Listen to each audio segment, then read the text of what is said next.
Hello. Now I'm going to tie a nymph, very similar to Olive Perdigones Mayfly nymph, but I'm going to use the Hiku hook.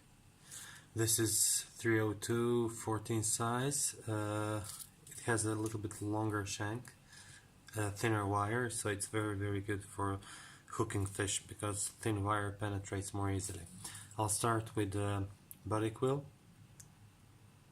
So this one is brown or rust. Okay, just start your threads, just a few turns, a few wraps. Now add 4 or 5, as many as you want, hackle fibers for the tail. I'm using Coq de Leon. Okay, now after that I'll add my ribbing material. I add all my materials at the beginning, so later I will be able to make the taper more even and nice.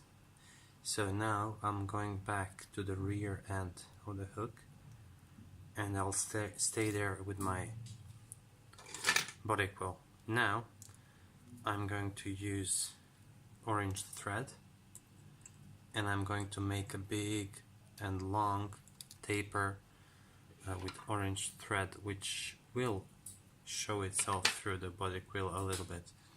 So now I'm going just to lift up this tungsten bead and secure it there. I'm going to use tight wraps, one next to another, and I'm going to do it pretty slowly and build up a nice and even taper. Nice and even taper is very important because it will be easier for you to make that transition between two colors, and it's much easier if you prepare your fly one step at a time. It's easier to make neater fly. It doesn't mean that you're going to catch more fish if you make a neat fly, but it sure looks much more prettier if you can do it. Okay, this is more or less enough.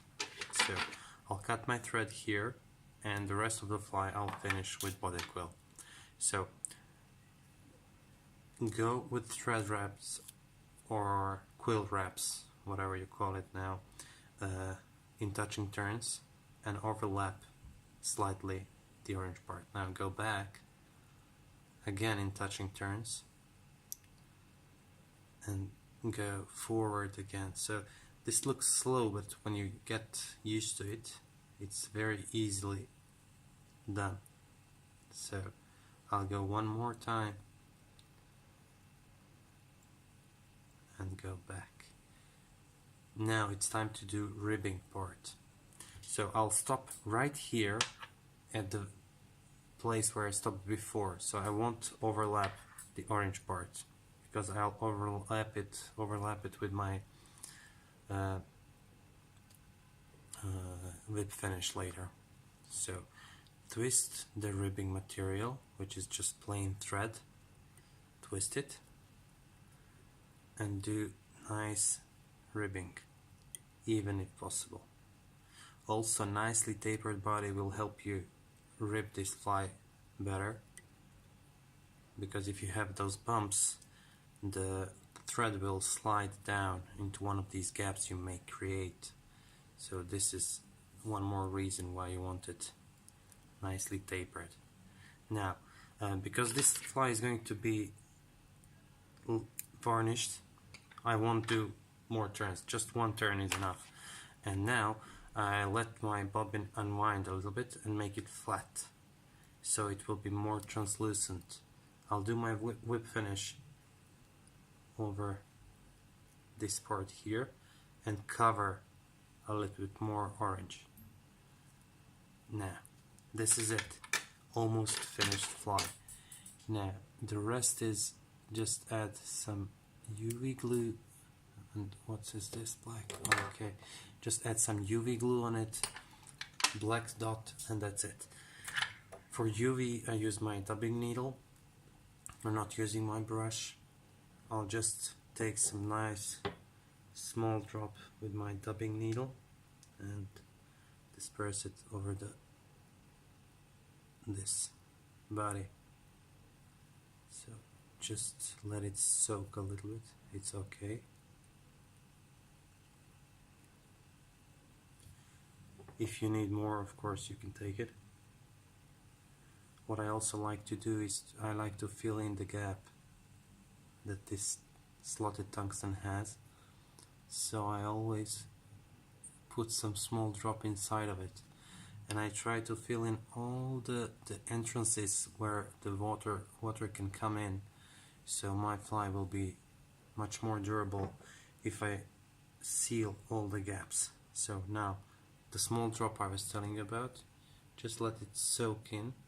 That's it.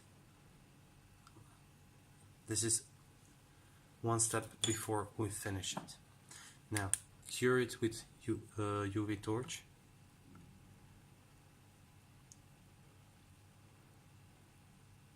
See, when I was making this UV glue cover, everything is nice and neat as I turn my fly around. It has a nice shape, and it's all because I pre-prepared my fly. I did a nice taper of all my components. They fit in, they blend in together really nicely. That's very important. Now I need to add that black wing case cover, and I'll do it with a permanent marker. I'll remove this little hair that I've noticed. Okay, now just make a drop of it.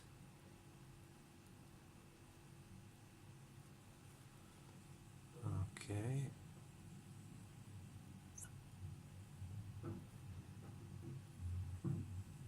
Okay, this is it.